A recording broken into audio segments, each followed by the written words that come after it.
what happened to England. In the last decade, things have taken a downward turn in the whole country. Things have gone rapidly out of control and spiraled downwards. If we look at crime rates and violence, it's increased in major cities. You always hear of gang violence or people stealing Rolexes on mopeds.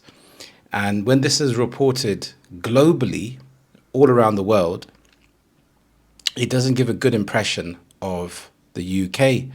Petty crime has increased, so has antisocial behavior, and this is really prominent on public transport, and I didn't used to see it before.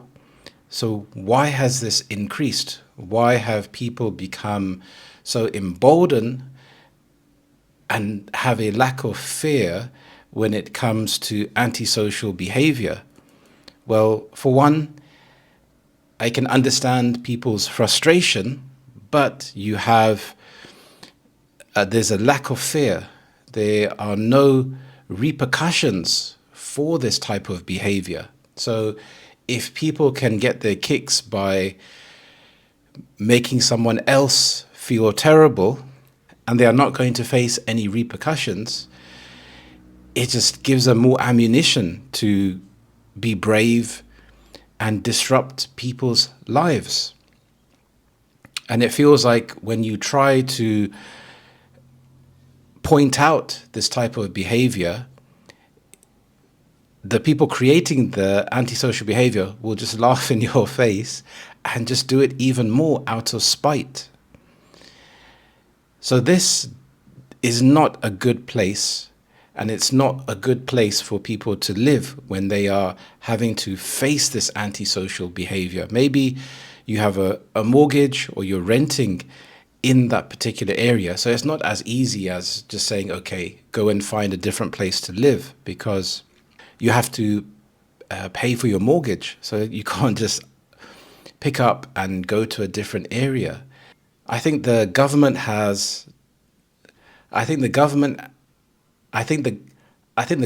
did a fantastic job of ruining the country, of polarizing people, creating all of this debt in society, and not really connecting with people.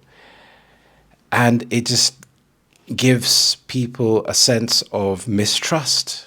And I think that people are generally level-headed, and I'm not saying that they would trust their neighbors to the extent that they would leave their front door open. You know, you have to have some common sense.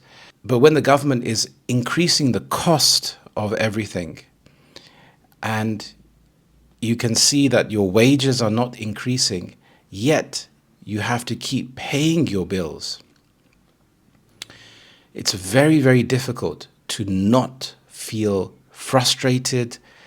It's very difficult to not have the energy for your children.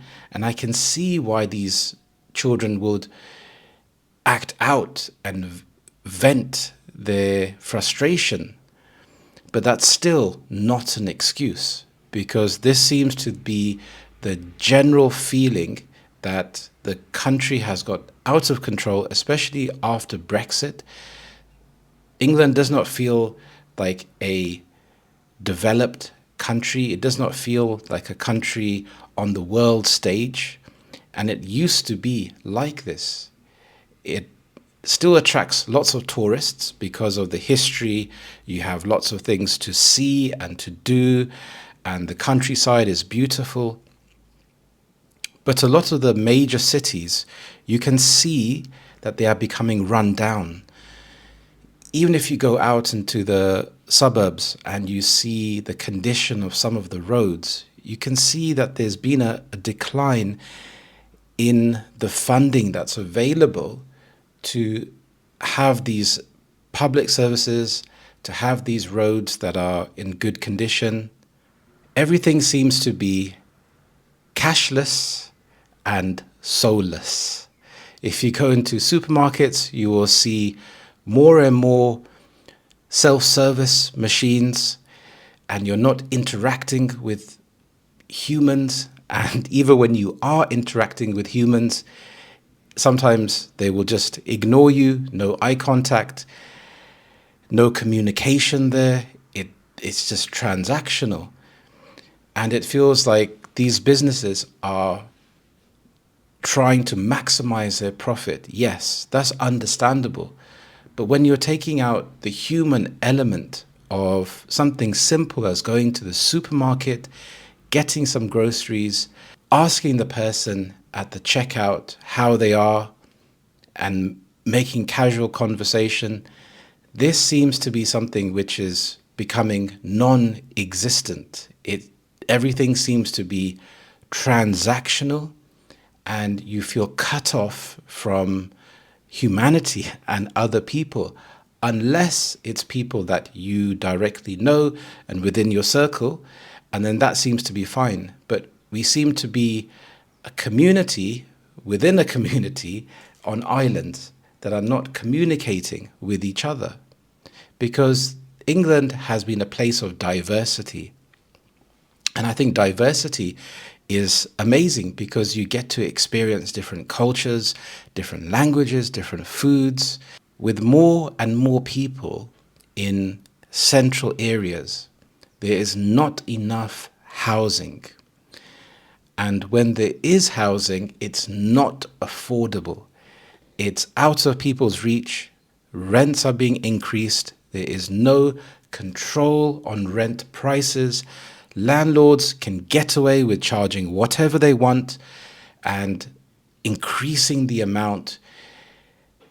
And this is forcing people to make serious cuts in their essentials, whether they have to make the decision whether to heat their home or to eat, which is absolutely ridiculous. So it's no wonder that people are feeling extremely frustrated, are feeling depressed, are feeling hopeless. You could make a case for the family structure within the country being weakened. Divorce rates are increasing, families are under an immense amount of pressure, and this makes it difficult to build and prosper. So people are just trying to survive.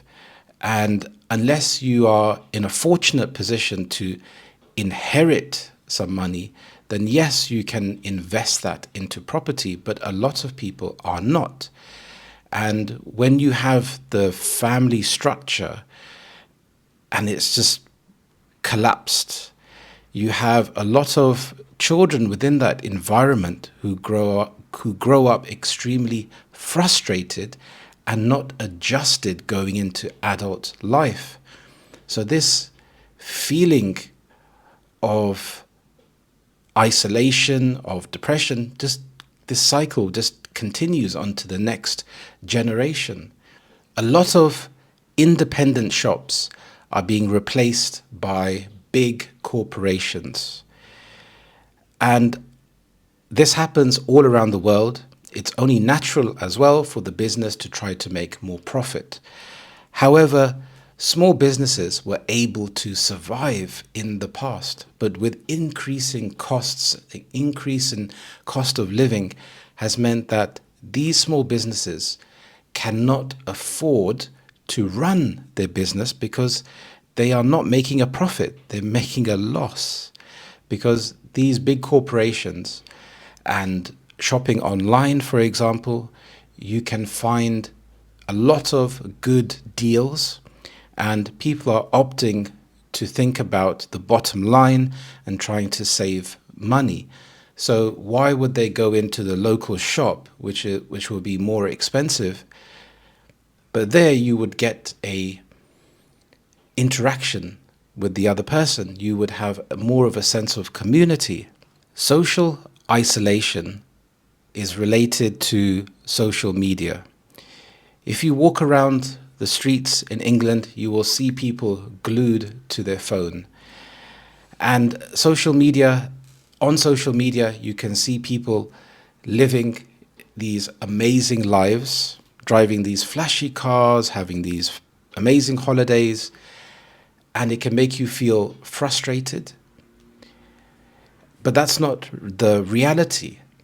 And it feels like people are more connected globally with social media, but more disconnected with people in real life.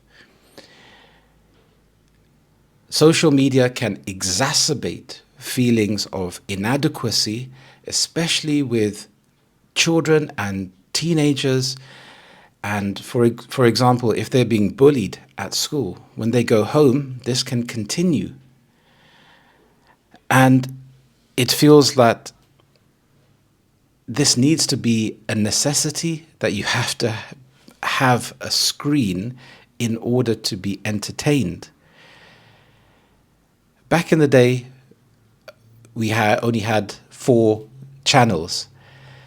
And on these channels, I felt that the quality of TV programs was so much better than the drivel that's on today, with all of the reality shows, all of the micro celebrities being elevated to a higher celebrity status.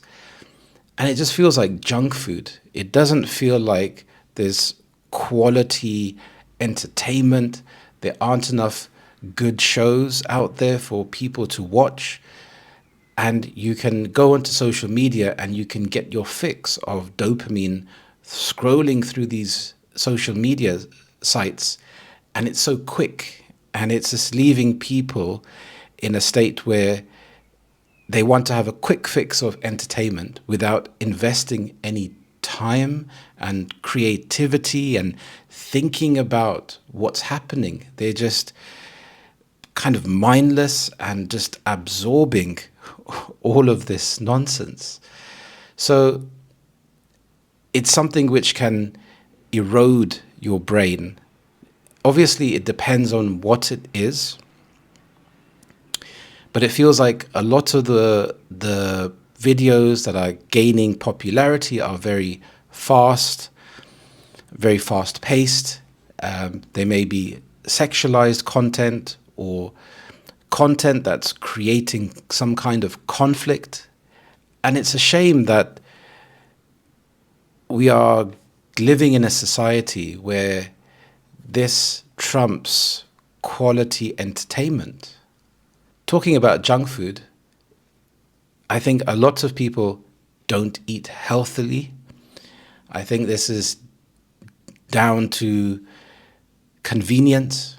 When you're feeling so depressed and tired from your day, you want to feel good. So eating that fast food, eating that junk food makes you feel good.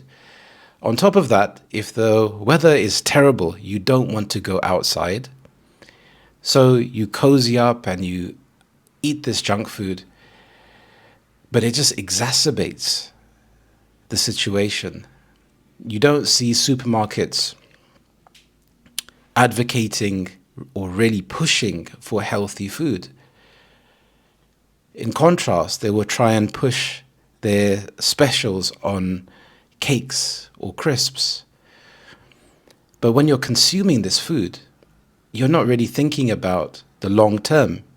It's almost numbing you to the reality, and the reality is it will take hard work to try and get out of that situation.